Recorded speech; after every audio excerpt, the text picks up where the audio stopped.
Hello, hello, hello, and welcome to today's episode of Her Version. This podcast is dedicated to sharing stories of struggle to triumph, a platform that allows individuals to tell their truth in order to inspire and uplift others. I am your host, Sabrina Victoria, and if you are new to this podcast, make sure you follow, like, subscribe, and share. Let's jump right in.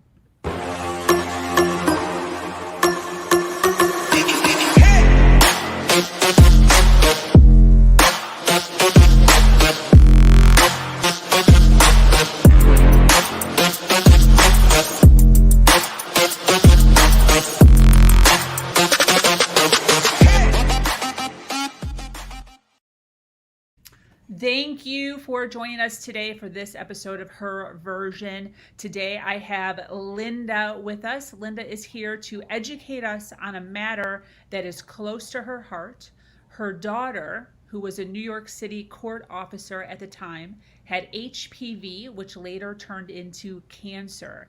If you are scratching your head, I was too. Linda is here to talk about a foundation she started in memory of her daughter in order to educate and prepare females for possible unforeseen occurrences that could arise from such diagnosis. When her daughter passed, Linda was faced with a custody battle between her daughter's child and his father. She is here to talk about the story and how we can prepare for our own healthy futures by doing a few key things. This is a subject I know nothing about, and I am so happy to have Linda here to shed some light on this subject. Welcome, Linda. Hey, good morning. How are you? I Great am to. doing fantastic. I'm so excited to be here. I thank you for having me to share this. Girl, seriously, I when I first had our first conversation, I was so floored um by the whole story. I just couldn't even wrap my head around it. And I'm so glad that you have taken all of the extra time that you probably don't have to create such a beautiful foundation for females to kind of fall into who are, dealing with a diagnosis of, HPV and what it could possibly turn into. So I'm so excited to have you here to kind of educate us on this. Thank you. Thank you. Thank you. Just starting out before we dive in, do you mind telling us what the website is so people can kind of see it right off the bat? It's www.caleb, CALEBS, feetfoundation.org.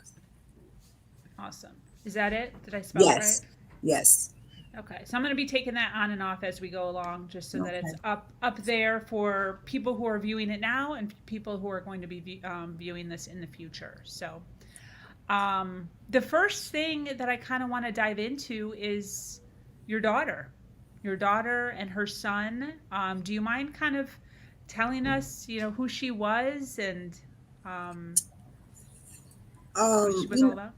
Cheryl. Well, she was the only child, and from about 4 years old, that's when I put her in dance, and dance was her forte. She loved it. And she danced until she could dance no more.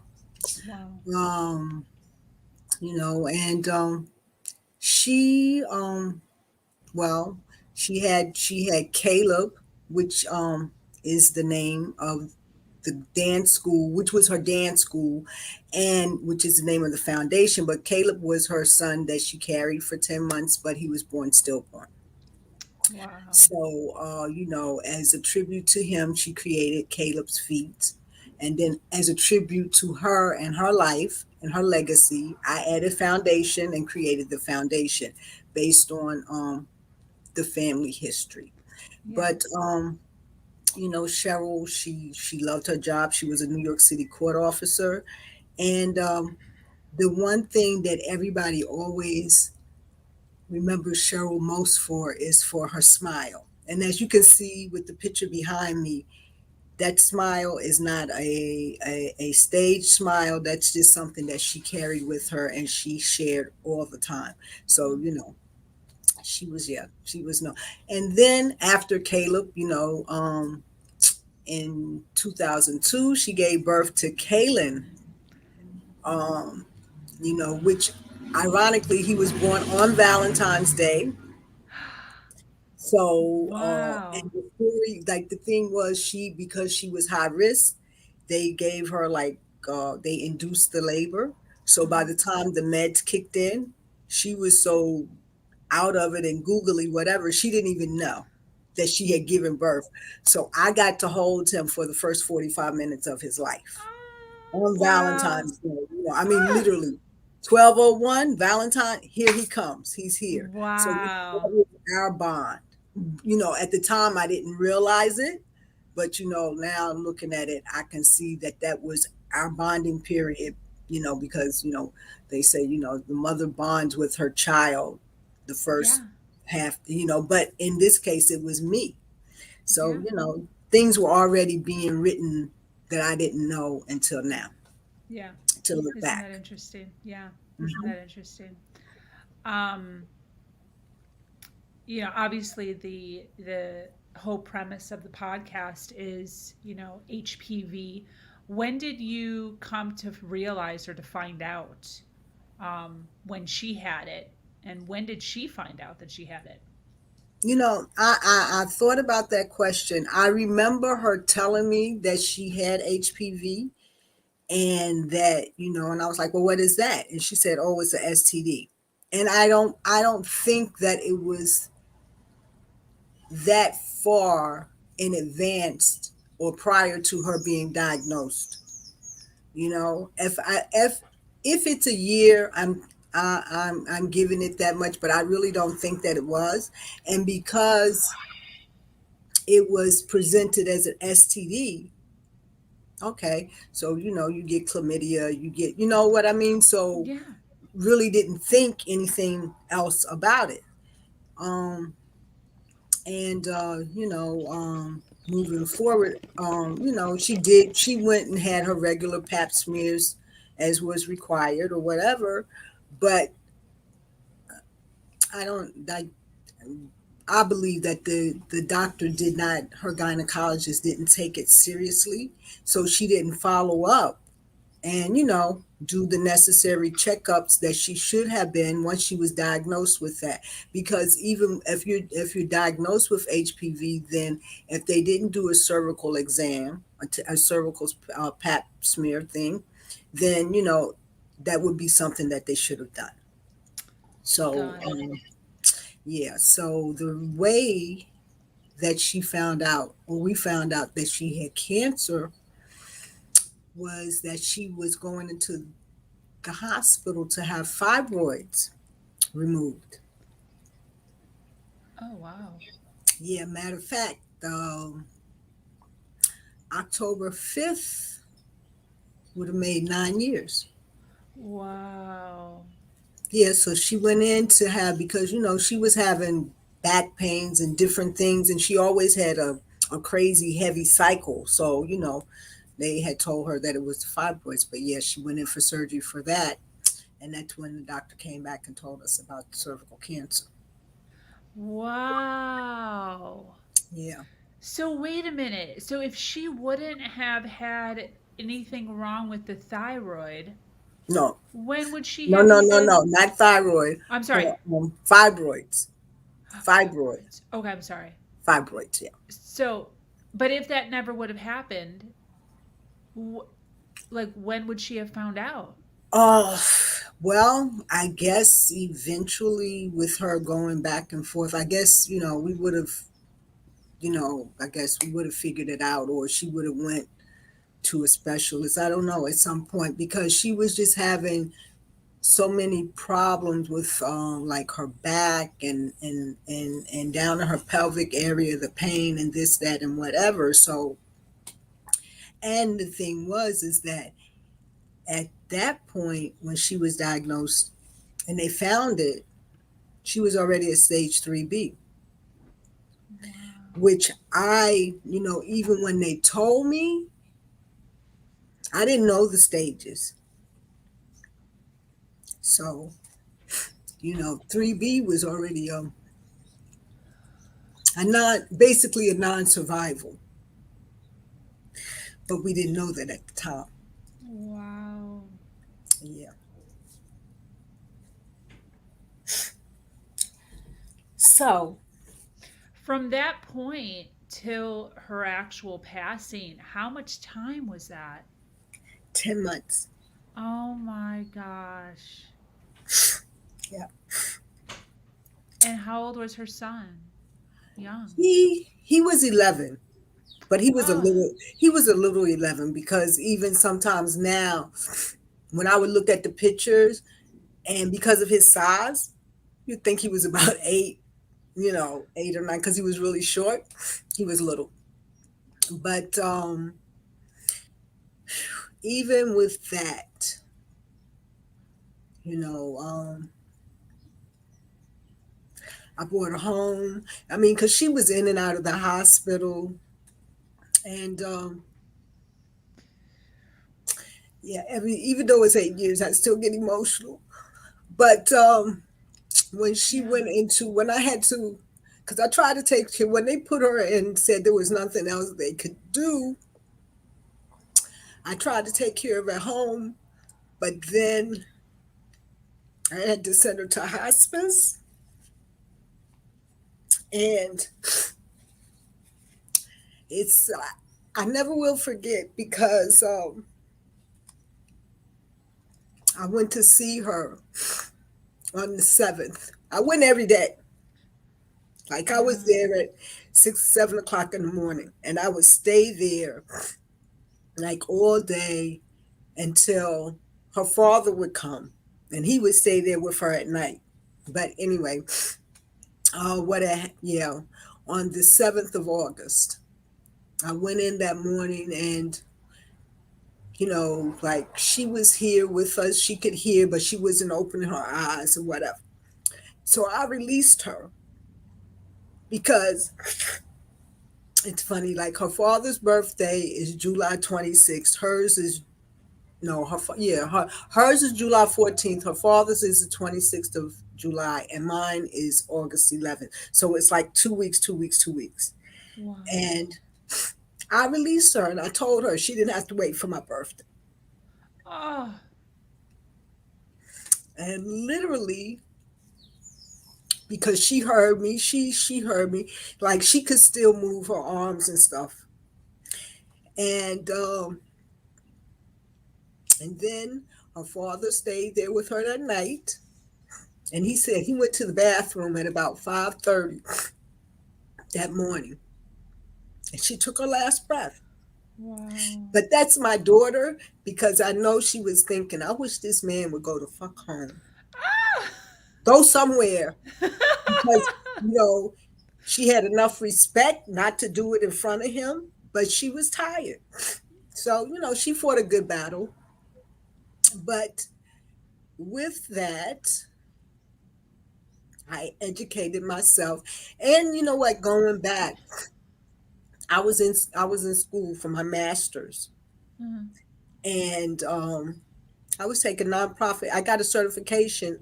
I was doing my master's was in public administration, but I got certification in nonprofit management. But Wow. I was taking it at the time. I was taking it for my own personal benefit and to help her with her dance school, Okay. not knowing Wow. that this was really preparing me again to step into what I was going to go through. In regards Wow. to building the foundation and doing all of those things that I had to do to get the nonprofit on board. So yeah, that's you know, and so after that, I um I educated myself. I had to read. I had to learn to find out what HPV was, what cervical cancer was, because I knew nothing about it. I had never heard of it. So behind that, and I felt that since I didn't know about it, I'm quite sure a lot of people didn't know about it, and especially people of color, because a lot, in a lot of instances, we're the last ones that people come into our communities and tell us and share information and whatever. So And that's that's why I did great. what I did. Mhm. Absolutely. Mhm. Absolutely. What was your thought process when you realized through either a doctor telling you or you educating yourself that this was a possible thing in the future, and the fact that nobody even mentioned anything? I mean, did you sit down with somebody, yell at somebody, like throw something at somebody? What was the reaction that you had or your daughter had? Well, she, like I said, when she said it, she shared it. It was like, it's a STD. So, you know, it'll pass. It'll pass. It wasn't. She wasn't hit with the severity and the seriousness of what this could lead to. Yeah. And it was only after or during the, well, no, while she was here, I didn't have time to really focus on that because I was caring for her and I was caring for my grandson. Yeah. But after she left, Yeah. this is where I poured my energy into Yeah. educating myself. And then I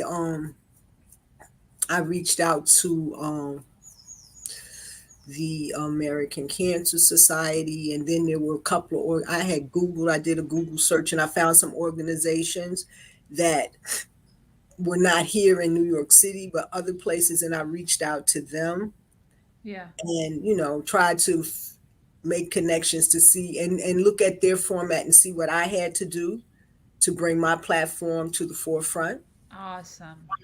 And,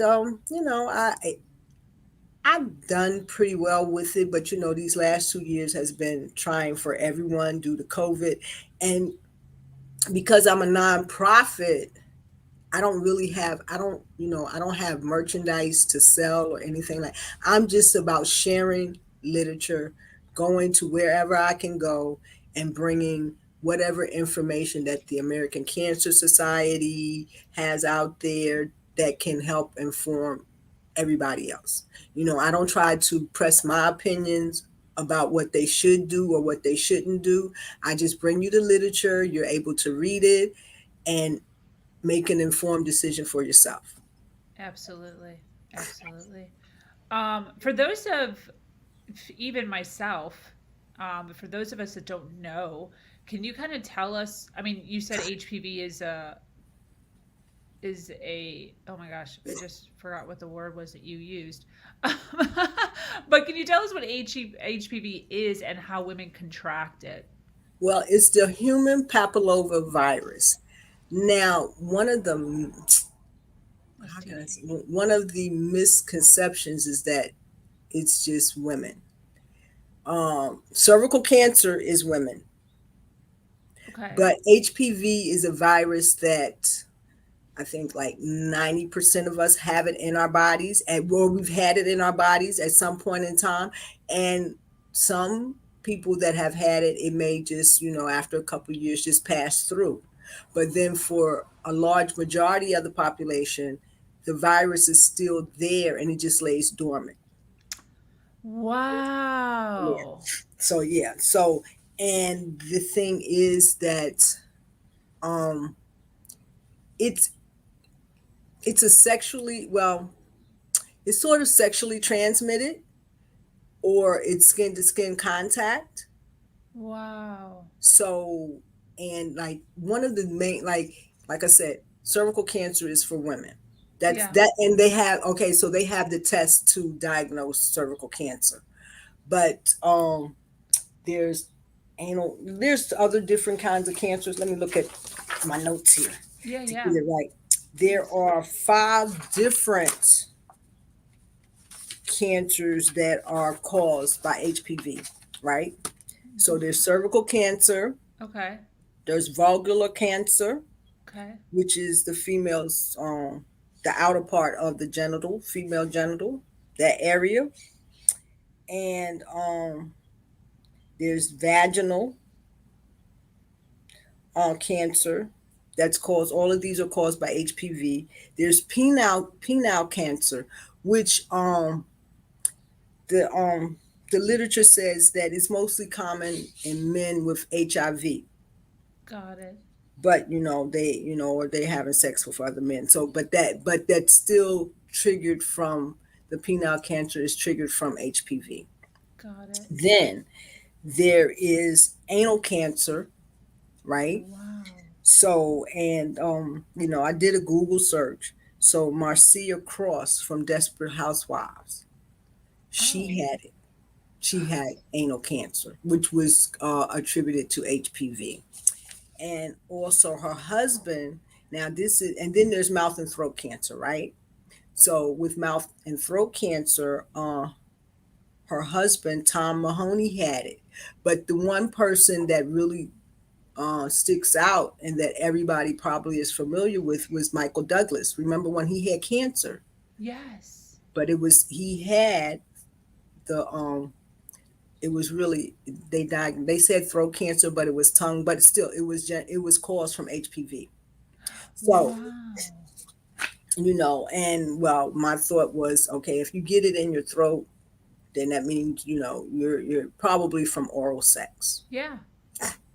You know, Yeah, I would so assume. and then the one thing, like when I'm out doing health fairs or events or whatever, and men were like, "Oh, well, I don't get that. I ain't got no," I say genital warts. Yeah. Every man knows about genital warts, and genital warts, they're caused from HPV. Wow. So that it's not just you hear HPV, but it's we I started out, and the thing is, I started out focusing on cervical cancer because that's what my daughter was diagnosed with. But again, through reading and educating myself, I found out about these other cancers Exactly. that occur. Exactly. I have a question. So how does one find out that they even have HPV? Like, can you go to the doctor and just say, "Can I have an HPV test?" How do you even No, find out?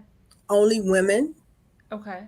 can find out when they go for their regular pap smear, their regular pap smear. Then um,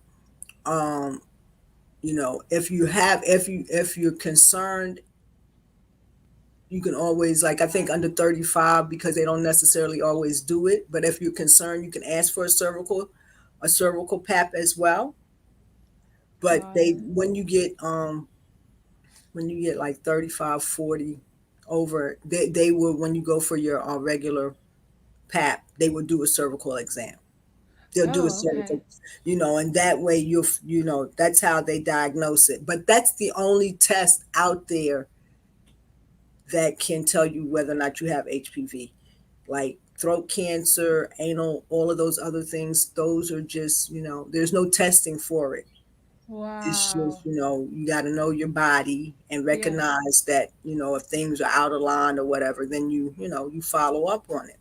Absolutely. Absolutely. Wow.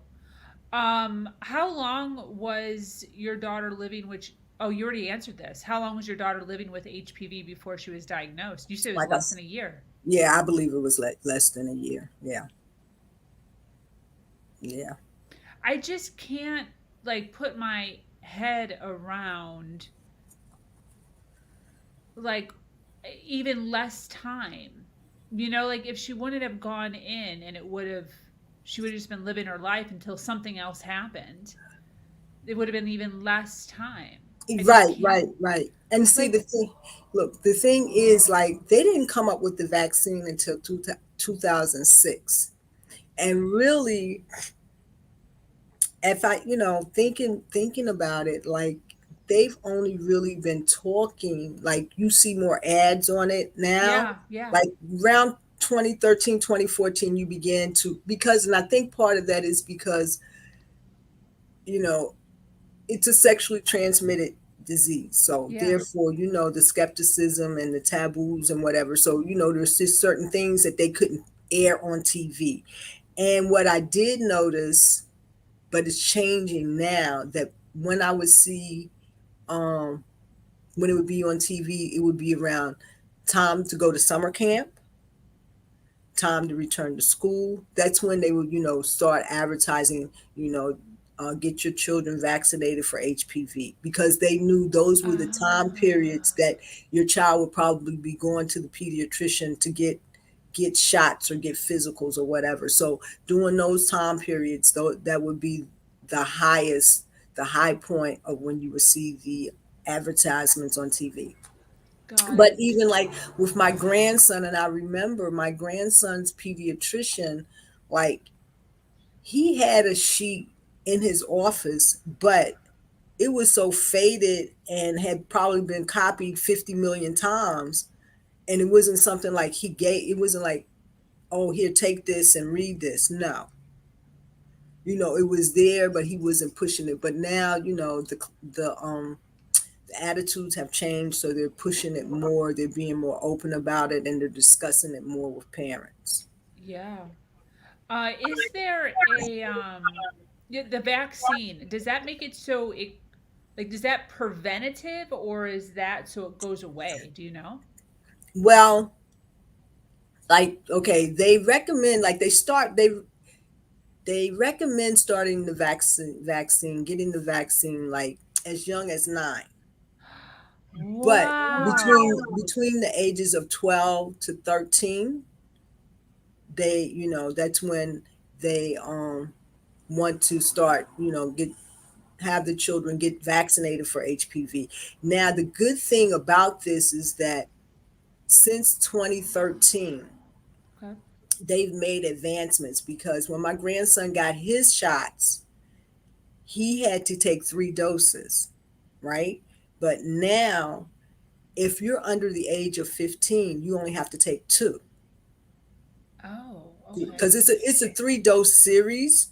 Okay. But if you're under the age of 15, you'll have to take 2. If you're 15 and over, then you have to take 3. And I think it's like every over like every 6 months, so over 18-month period Okay.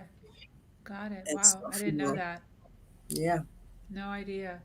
So As they will. far as far as women, talking to women and advice for women, and I know we kind of covered this, but what would be your advice as far as pap smears and detecting cervical cancer for women out there that are listening that are kind of like, well, what's the next step?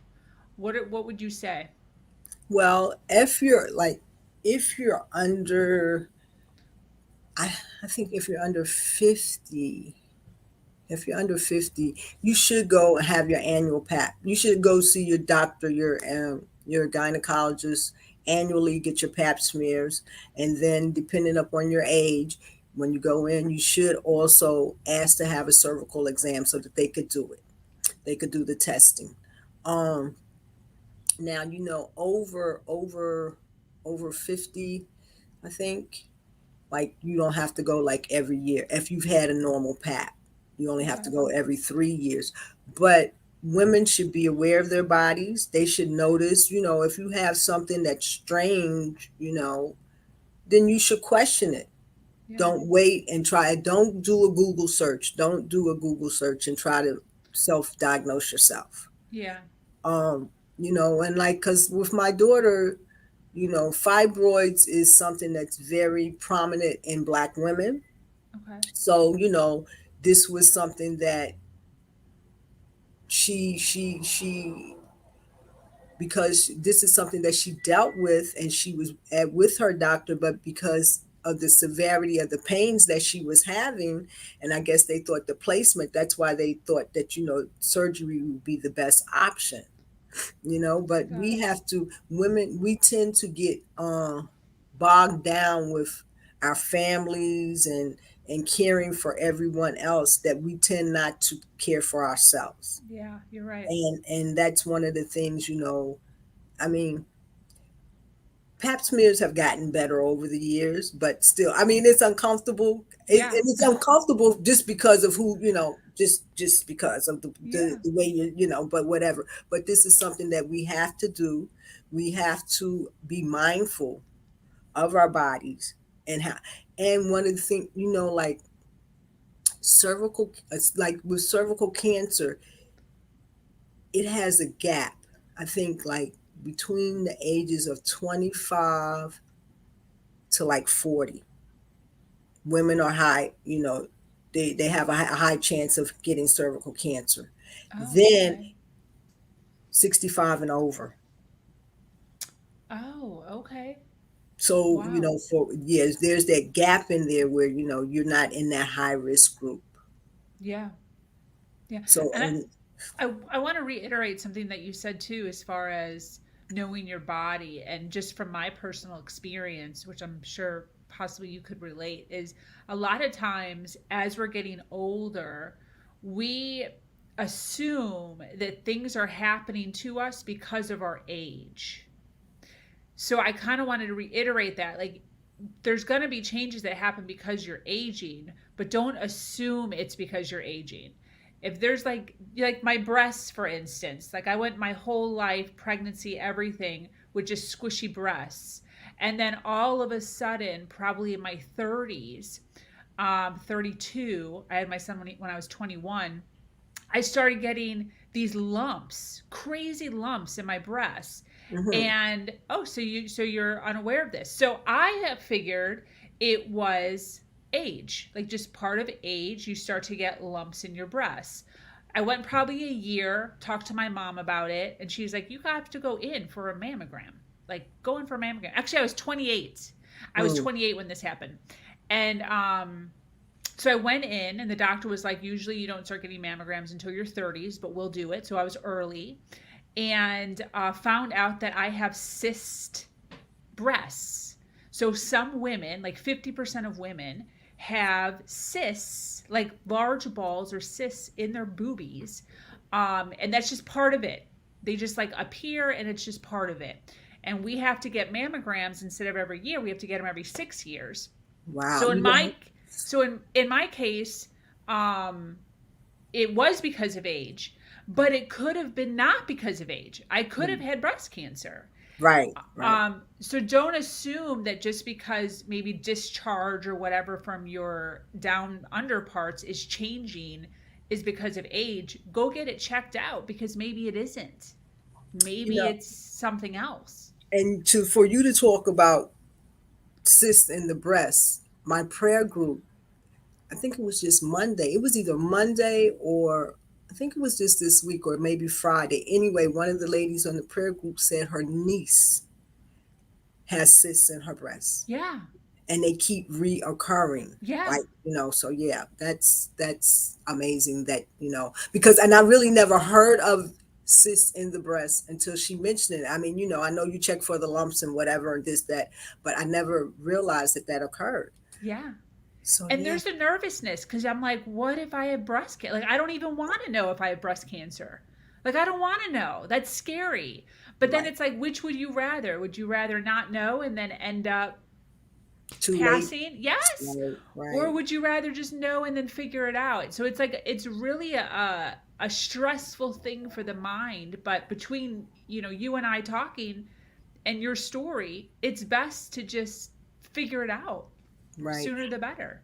And with HPV again, because people think that it's just a female thing, a girl thing, I would when I would do health fairs or whatever, I would take my grandson with me sometimes and allow parents to talk to him so that he could tell them that his experience, and whether or not shot hurt, if he had any side effects, because they were not aware that no, this is for boys too. They need because Ah.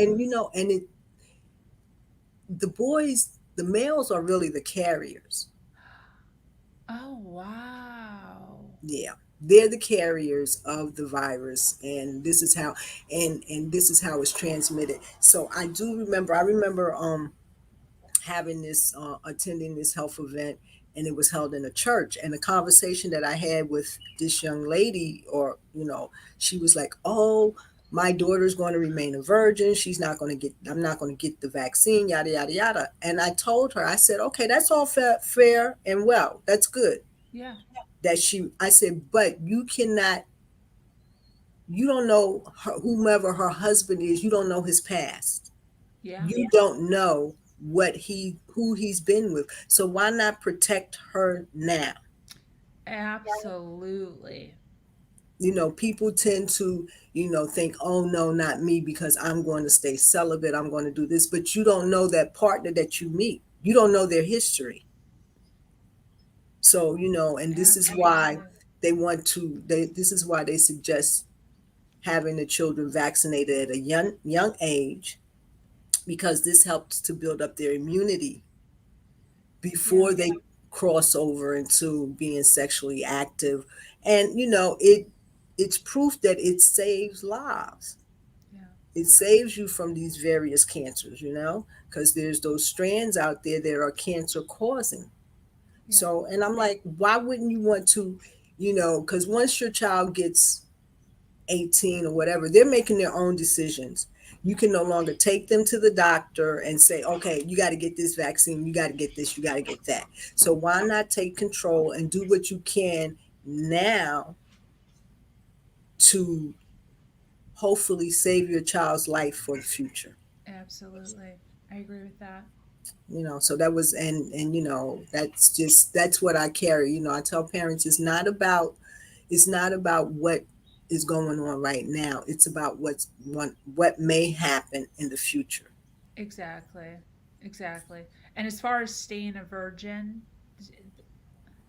you can't count on your child telling you whether or not they're a virgin or Right, not. right. Sorry. That's true. That's that, and it's fact. So this is why I'm saying, why, especially, when, like, when they're still young, you can make choices for them. Yeah, I totally agree. And if this vaccine was out there when my child was a teenager, when she was 13, she would have had it without a doubt. There you go.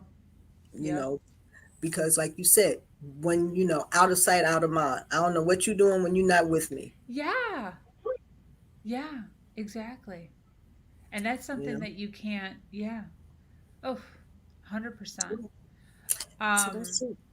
so we've talked a lot about, HPV preventative. I appreciate all the candid information that you're giving. Thank you. But there's kind of a little bit of a backstory to this that I'd like you to kind of touch on before we wrap up here. And that is the passing and the circumstances and the struggles that you went through because you guys weren't expecting this. There was no No. preparation at all to even figure out anything regarding her stuff, her son. So, do you mind kind of touching on that and the circumstances you went through and what you would advise? You know, Yeah, because I know my daughter, she was very straightforward, and I know that she had a discussion with Kaylin when she knew that she was diagnosed, and oh, as the months went on, I knew she had a conversation. I don't know what was said. He still hasn't told me to this day, but wow, I know that she laid up in that bed with him and told him what what her life was going to be about. oh But then moving God, forward, now the thing is, when she was diagnosed, she reached out to his father. His father was aware, but his father did not, during those 10 months, he did not once call to say, is there anything that I could do or whatever? Nothing. wow, The night of her wake, because my daughter was so well loved, the wake alone had about 500 people from law enforcement, courts. It was just crazy. Just so many. oh, So she was so. But anyway, this dude and his mama show up. They show up like literally 15 minutes before the wake was over. oh, And one stories that I've like during the course of us being there, he was trying to, I believe, coach Kaylin to come outside so that he could take Kaylin.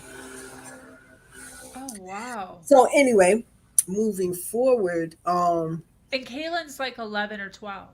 he's 11, Okay.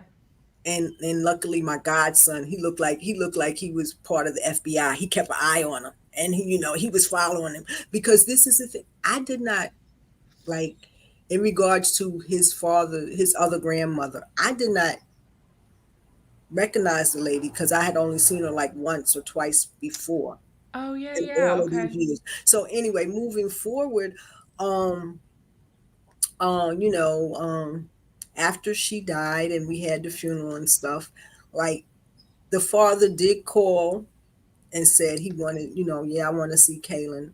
And I said, Kaylin, do you want to go see him? And Kaylin said no. So, he's 11. I'm not really going to force him to go where he doesn't really want to go. 100%. So, I don't know. I had to go to court, family court for something. And he was there. Anyway, the judge made me, I had to give Kaylin over to the father because the father was the biological parent. And the thing with that is that in family court, like the paperwork that I was filling out, had I put down the fact that he had not been in his life and he had not, I didn't put those things down in writing. Yeah. So therefore, and I believe everything happens for a reason. So we went through this process for about 15 months because we were already in the system. Okay. And unfortunately, I believe that it wasn't so much that he was concerned about Kaylin and wanted to be a father to Kaylin, but that it was more about the financial gains that were attached to Kaylin. Wow. Yeah. So Oh, and with my daughter doing her time, her 10 months, she was supposed to get a will done, but I guess even though she accepted it to a certain extent, it's still hard yeah. to go. So it never, like we were supposed to get, it never happened. And so because Wow. had she had that will Okay. and said, and but then, her desire was, and it had always been, because I think her and Kaylin's father were together for like the first 2 years. And then they went their separate ways. But it was always her desire to have him in Kaylin's life. Okay. So, I guess in her mind, maybe she was thinking that, oh, well, if I'm not going to be here anymore, he will step up and become a part of Kaylin's life. Got it. And, that she would be like, well, my mother and him, they'll be able to work it out when it comes to Kaylin. Got it. So, but we went through the process and we had, like I would get like weekends, alternate weekends. Okay. But when when everything going back and forth to court, and the judge, he was so fair. But once you get into that system, Oh, you have to go through. They can't, regardless of what the judge sees, yep. you can't just end it. You got to go through the process. And the judge saw the fact that it was a money thing and not a child love thing. Wow. So Good for him. he saw it and he knew it. And so when we got our final decree back in February, I think it was like February of 2015, right? Mhm. He says, because the stipulation was during this time period that Kaylin had to be with me the week of his mother's birthday in July, Okay. and he had to be with me the week of her passing, right? Oh, So wow. those Okay. were so now, so basically in the summer of 2015, when Kaylin came back, the judge says, well, he's getting ready to go into high school. Hmm. And he says, because he's going to high school, he can determine where he wants to live. Oh, wow. So Okay. once Kaylin came back to me in like August of 2015, he has not seen his father. He has not heard from his father. Wow. Yeah. So, and one of the things that was, it bothers me too a little bit is because your son was born on February 14th, Yeah. Valentine's Day. Yeah. How can you can never forget that day? Plus, he was in the room when he was born, even though I ain't let Yeah. him hold him, but like 5 or 10 minutes after the fact. But yeah, but yeah, no. So he has never heard from, he hasn't heard from him since then. And he, the father works in an area where he sees like Kaylin's aunt, or he may see my significant other, and he does not even utter or open his mouth to say, "How is Kaylin doing?"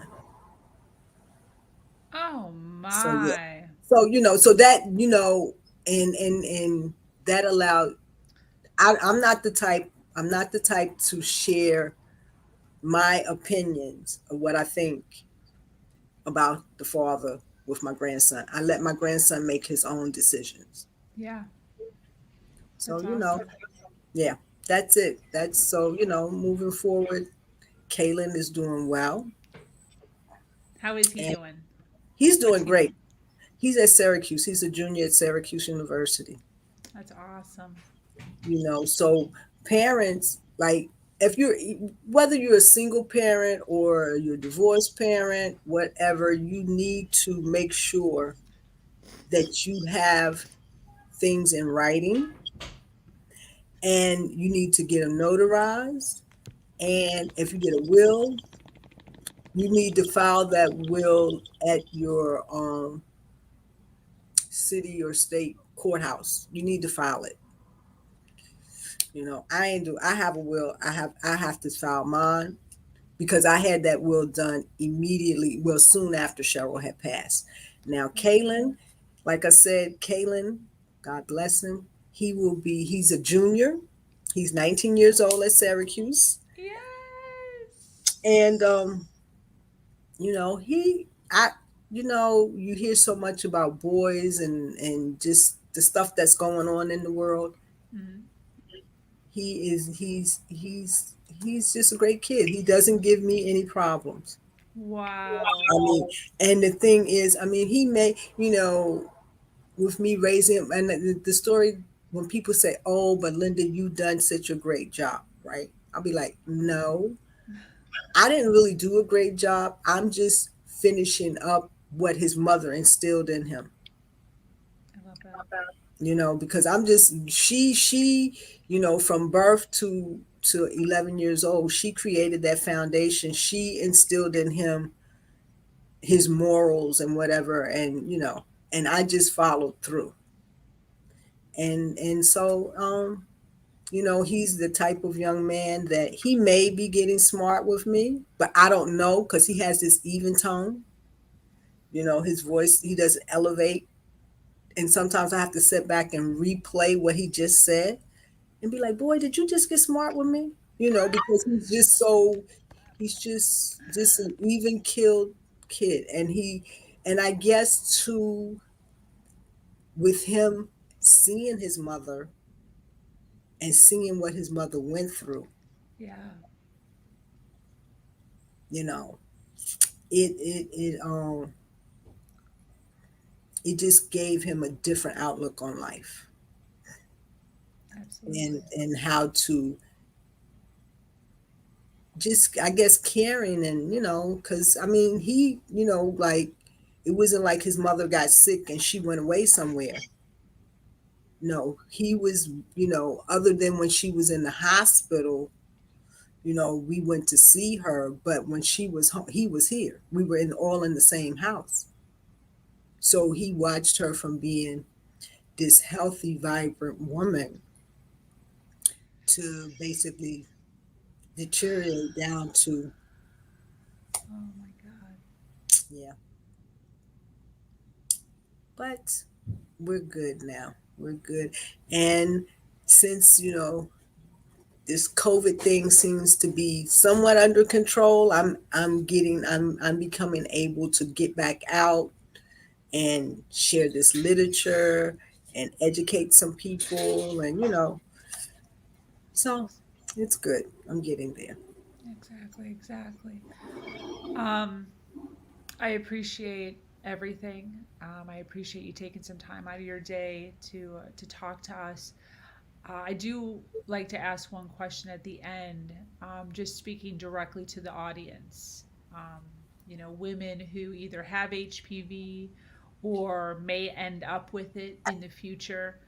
Now, looking back, 2020 is always always hindsight 2020. Um, what do you think? are some things your daughter could have done differently? Well, she could have been more mindful of her sexual partners. Beautiful. I mean, that in a nutshell. As a mom, I don't really want to think about the fact that she made, but that's the reality of it. I love that. That's Thank the you. reality of it. She could have been more mindful of her sexual activity. Absolutely. So That's because I amazing. know, you know, that she was mindful of her body in regards to getting her physicals and checkups and things of that nature, Yeah, but her sexual history. absolutely. Absolutely. This was wonderful. For for what it is. I so appreciate you and everything that you're doing. It's your story is so interesting because it really does seem as if your the steps that you were taking in your journey were literally setting you up for Right, your future. right. It's just insane. And I want to say that I don't think I've really, I've seen the stuff like that, but there's just so much in this story that it really has you thinking, you know? Yeah. And and like I said, not until after Yeah. that I saw when I replay, like I said, the fact that he was born on Valentine's Day and I held him for the first 45 minutes of his life, Yeah. and that's that bonding period. And, it's Yeah. just, I'm going to school for my own, I'm getting my master's for my own personal self gratification, not that I needed it, had a good job. And then Yes. lo and behold, so everything, people, we don't realize that our steps are already ordered, Yeah.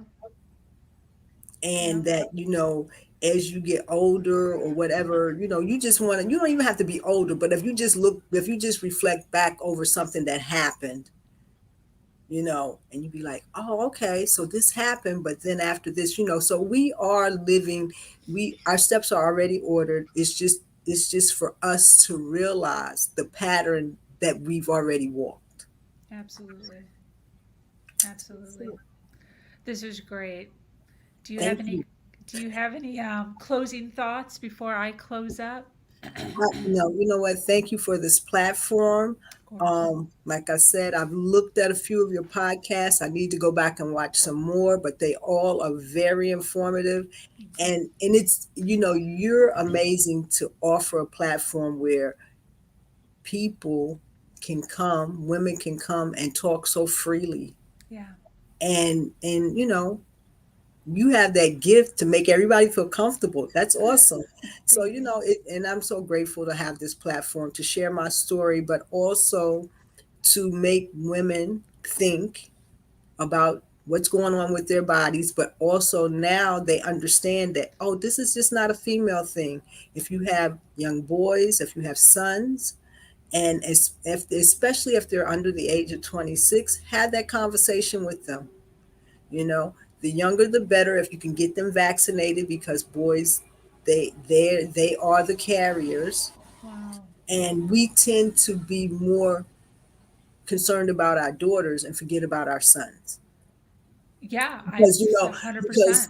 we got a lot of things going on. You got breast cancer, you got ovarian cancer, we got all of these things, but we don't think about our sons who can get, throat cancer, anal cancer, penile cancer. So there are things. So if we can do something that can possibly protect them from certain types of cancers, why not take advantage of it, get it done? And it's just like any other vaccine. Got it. Yeah, thank you for saying that. And it's so interesting that you said that because during this entire conversation, I've been thinking of myself and I've been thinking, I need to go to the doctor and see about this because I've been tested for, other all the STDs, but I've never even thought to even ask if that was part of it. So I don't even know. I don't Right. even know if I have it. But I'm thinking about myself, and I have a 17-year-old son. So thank you for closing up with that, because Yes. he's right there in the age of who knows what he's doing, you know? Right. Right. So you haven't had him vaccinated? No, All right now. this is what I'm saying. We're not educated. We're not educated in all of the things.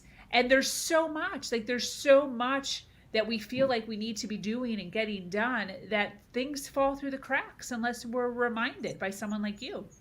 Right. Thank you. Yeah. All right. So make sure you go get your son vaccinated. Make that Yes. appointment. He's got to get 3 shots, but he'll be all right. It's just, it's like any other vaccine. He'll be all right. He'll be fine. He'll be fine. Well, Yeah. thank you so much. I'm going to close Thank up here. you. This was absolutely wonderful. Thank you so much for joining us here on Her Version, for those of you that are watching live and those of you that are watching on the replay. If you have an amazing story to share of struggle to triumph, be sure to reach out to me here or at herversion.life. I am your host, Sabrina Victoria, and I'm so grateful to be here sharing a platform that allows people to share their truth and inspire others. Do something awesome today. Much love.